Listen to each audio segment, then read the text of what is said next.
महाराष्ट्राचे नेते महाराष्ट्रातील बहुजनांचे नेते आदरणीय गोपीचंद पडळकर साहेब यांच्यावरती खुनी हल्ला झालेला होता आणि पुढेही त्यांच्या जीविताला धोका असल्याचं त्यांना काही अधिकाऱ्यांनी सांगितलं। त्यानंतर काल परवा मुंबई विधान भवनामध्ये ज्या रोहित पवारांच्याच एका कार्यकर्त्यानं आपल्या चॅनलच्या माध्यमातून सर्व जनतेला कबूल केलं की रोहित पवारच हा या सगळ्या हल्ल्याच्या पाठीमागचा मास्टरमाइंड आहे। तसेच बहुजनांचे नेते सोलापूर जिल्ह्याचे पालकमंत्री जयकुमार गोरेभाऊ यांचीही बदनामी करावी म्हणून 10 वर्षाची केस उकलून त्या महिलेला पुढे करून पैसे देऊन या रोहित पवारांनी आणि त्यांच्या बगल बच्चांनी सुप्रिया सुळेंनी यामध्ये या बहुजनांच्या नेत्यांना संपवण्याचा घाट घातलेला होता। महाराष्ट्रातील सर्व बहुजन बांधव आज एकत्रित येऊन या घटनेचा निषेध करतोय आणि सरकारला आम्ही विनंती करतोय की अशा सर्वसामान्य कुटुंबातून येऊन आमच्या सर्व बहुजनांचं नेतृत्व करणाऱ्या नेत्यांना संपवण्याचा घाट हे जातीवादी पवार कुटुंब घालत आहे म्हणून अशा कुटुंबाची SIT चौकशी करून यामध्ये दोषी असणाऱ्या रोहित पवार यांच्यावरती कडक कारवाई करावी व रोहित पवारांना अटक करावी हे या मागणीसाठी आम्ही राज्यभर हे आंदोलन या ठिकाणी उभं केलेलं आहे। काळामध्ये ज्या वेळेस या लोकांची सत्ता होती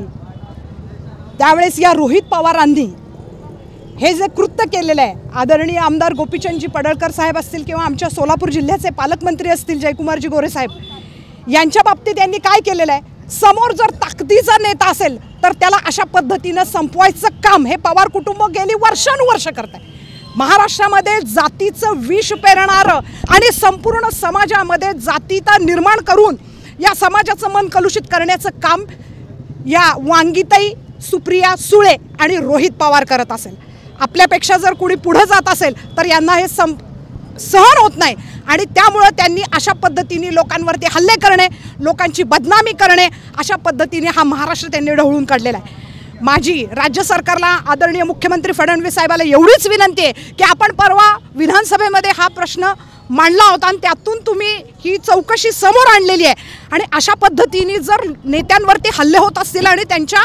जीवाला धोका निर्माण होत असेल तर ही अत्यंत दुर्दैवी गोष्ट आहे। नेत्यांवर हल्ले हे जर पवार कुटुंब करत असेल तर सर्वसामान्य माणसांची काय कथा आहे। तर माझी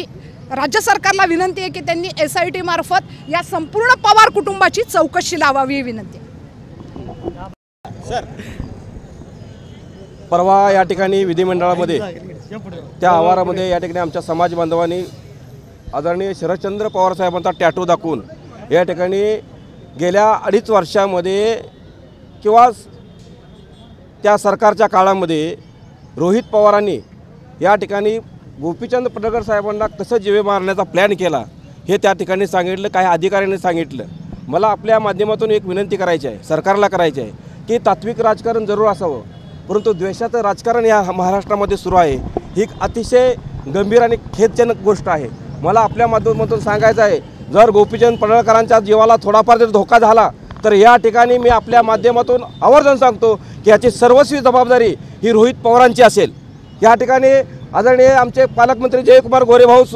यांना सुद्धा या ठिकाणी बदनाम करण्याचं कटकारस्थान हे रोहित पवारांच्या नेतृत्वाखाली आणि सुप्रियाताई सुळेंच्या नेतृत्वाखाली होत आहे। हे अतिशय वेदनादायक आणि बहुजन समाजाला या ठिकाणी न पटणारी गोष्ट आहे। म्हणून आपल्या माध्यमातून या सर्व घटनेचा तीव्र निषेध करतो आणि आदरणीय देवेंद्र भाऊंना मी विनंती करणार आहे की आपण याची SIT चौकशी करा आणि जर का याच्यामध्ये हे गुन्हेगार किंवा ही वृत्ती सापडली तर यांच्यावरती खटले घालून यांना आत टाका, अन्यथा या राज्यात अराजकता माजेल आणि जर का या कायदा आणि सुव्यवस्थेचा प्रश्न या ठिकाणी बिघडला तर याची सर्वस्वी जबाबदारी प्रशासन आणि रोहित पवारांची असेल।